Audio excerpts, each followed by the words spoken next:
alinunua viongozi wa dini zaidi ya 400, akabakia mmoja alikuwa anaitwa Mikaya. Lakini katika hatua hiyo ya kunyanyasika wana wa Israeli, Mungu alimuinua mtu mmoja, alikuwa hajai hata kwenye ganja, alikuwa anaitwa nabii Yeremia.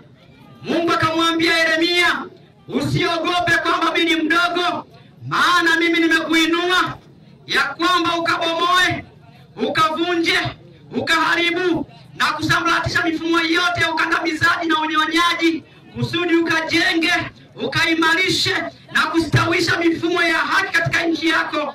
Utasoma haya katika kitabu cha Yeremia sura ya 1 mstari wa 10. Taifa la Afrika Kusini limepata uhuru kutoka Waingereza. Ilikuwa ni kwamba kikaibuka kikundi kimoja cha African Nationalist Party, kikaanzisha mfumo wa ubaguzi wa rangi. Kile chama kikanunua hata viongozi wa dini, wote wakanyamaza.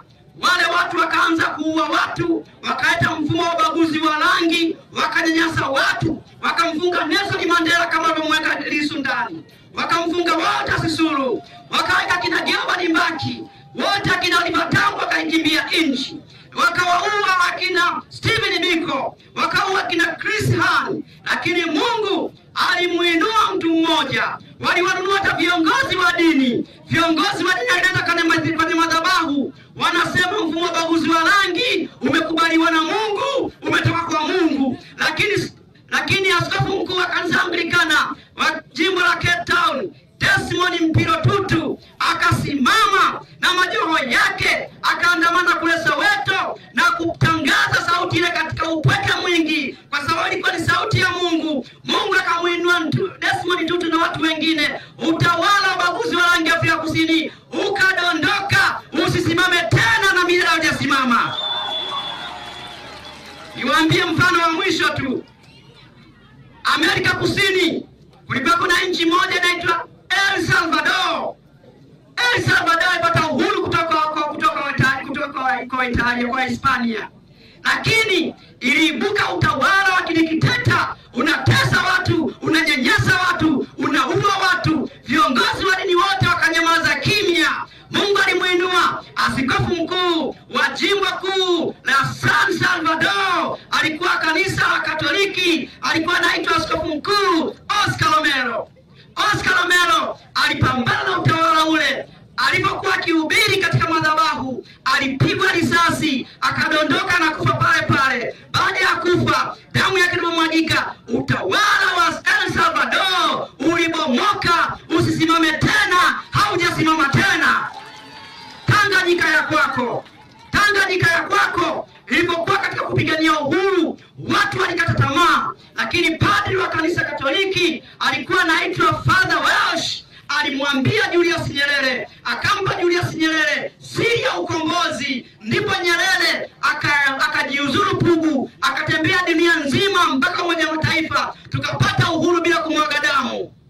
Tulipopata uhuru mambo yakaenda vizuri, tukaheshimika sana kama taifa. Lakini baadaye ukaibuka mtindo mwingine. Ushenzi umeibuka katika nchi yetu. Mauaji, utekaji, uporaji wa kula vimeibuka katika nchi yetu. Na sisi kama viongozi wa dini tumeona kwamba tutasimama imara, kwa sababu kanisa ni sehemu ya kutetea haki, ni sehemu ya kusema mambo ambayo wengine watanyamaza. Askofu wa kanisa Katoliki, rais wa baraza la maaskofu, akasema wakati wa Pasaka kunyoshia kidole mamlaka na kuambia pia mwachie Lissu bila mashahidi yoyote. Na maaskofu wengine wengi mmesikia wakati wa Pasaka. Baada ya kusema mambo kama hayo, kanisa limeungana, wakaanza kuwatisha, wakataka kumuua padri Father Kitima, wakampiga na kitu kizito. Lengo lao ni kuwatisha, si viongozi wa dini. Nataka kuambia hakuna mamlaka duniani iliyoweza kuwatisha viongozi wa dini kafanikiwa. Tulimuomba Mungu wakati, waja nitulieni kwanza, tunamaliza. Wakati wazama zenye maumivu makubwa, tulipita hapa, tulipita na furahisha kote. Tuliwaambia ole wake atakayenyamazisha watu, atakayeua watu, atakayepora uchaguzi. Tuliomba na Mungu akasikia, na kuna watu wengine wamenyamaza, hawaonekani tena. Tunaenda kumuomba Mungu. Baba, katika jina la Yesu, asante kwa ajili ya mkutano huu. Asante kwa ajili ya watu wa Mwanza. Sisi ni sauti ya Mungu. Sisi kama kanisa na viongozi wa dini tunawaambia Watanganyika, Watanzania waungane kwa pamoja, tuondoshe mfumo huu wa ushenzi, mfumo wa kuua watu, mfumo wa kuteka watu, tuandike katiba mpya. Sema amina.